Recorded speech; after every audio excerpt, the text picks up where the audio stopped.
I was traveling in one of the Middle Eastern countries a long time back, and I happened to cross the border.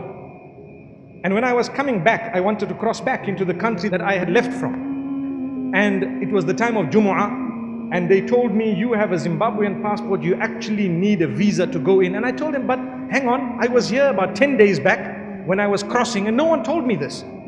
I crossed and there was no visa. He said, no, the law has just changed 2 days ago. Now I have a flight to catch, and I'm making dua to Allah, and I say, Ya Allah, help me. Ya Allah, I'm in need. Help me, Ya Allah. What am I going to do? I've got a flight to catch, and I need to return home. And so it was the time of Jumu'ah, and the adhan went. And mashallah, there was a masjid in the border post. And so I went, I'm making dua to Allah, and I sat down. And the Imam spoke about, now this is called the help of Allah. Not from me, nothing at all.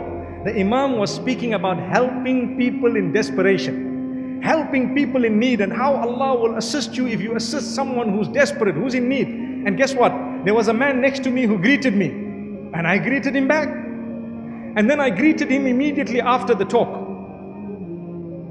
And I nodded my head, smiled at him and so on, and we started our salah. We were standing in the saf, straightening, the feet, and I started my salah and I ended. And when I finished, I made a dua to Allah subhanahu wa ta'ala, oh Allah, I don't know, it's only you that's going to help. And so what happened is, I came out, I had hope in my heart, but I was also making a plan B, to say, let's go back and we'll do this, we'll change tickets, perhaps leave from another city altogether. And as I went in, I told this brother who was behind the counter that, look, you know what, please, I need your help. He says, only my boss can do it for you. So can I see him? He says, yeah, well, you can, maybe. You can enter that door, and if he's there, you're lucky. So I went by the door, there was someone cleaning. Knocked on the door opened. Who was the boss? The man who sat next to me just the time of the khutbah and salah, and he read right next to me. And guess how I started my story? Assalamu alaikum. You can remember the smile, can't you? So I looked at him and I'm saying to myself, let me try and choose the best way of convincing him such that he will not be able to say no if he has a heart.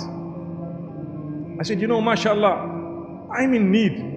I'm desperately in need. And I'm convinced Allah will send the help. And I hope and I pray that help can come through you at least, so that inshallah, I will be able to at least cross here. He looks at me and he thought for a moment, and I'm quite certain that the words of the Imam were ringing in his head.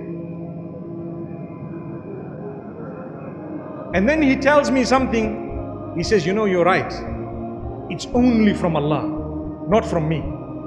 He wrote in my passport, this man has been given oral permission to enter the country. The Arab nations, some of them, they have this. I don't know about now, but I'm talking of quite a while back. And he wrote it. I went to the front. The man looked at it and smiled. He stamped it and let me cross. As simple as ABC. But my life was coming to an end, basically, if that didn't happen. Not to an end, but what I mean is, it was going to be quite difficult. And then I told myself, I said, this is Allah subhanahu wa ta'ala. Imagine if we didn't greet. Imagine if I just sat. Imagine if he didn't greet. It was his quality. He was a big boss. I didn't even know. But he greeted, and this is what helped. And I greeted back. And this is why, remember, sometimes we are arrogant. It's shaitan that overtakes us. We are human. We need to check it again. Make sure you remove it. Fight it. Fight it. Be humble. I've seen people with mega wealth, and you'll never pick up that this man has wealth. And I've seen people with next to nothing, and they have their first $1,000, and next thing they feel like, Subhanallah, I'm Bill Gates. Allahu Akbar. May Allah subhanahu wa ta'ala grant us goodness of the dunya as well as goodness of the akhirah.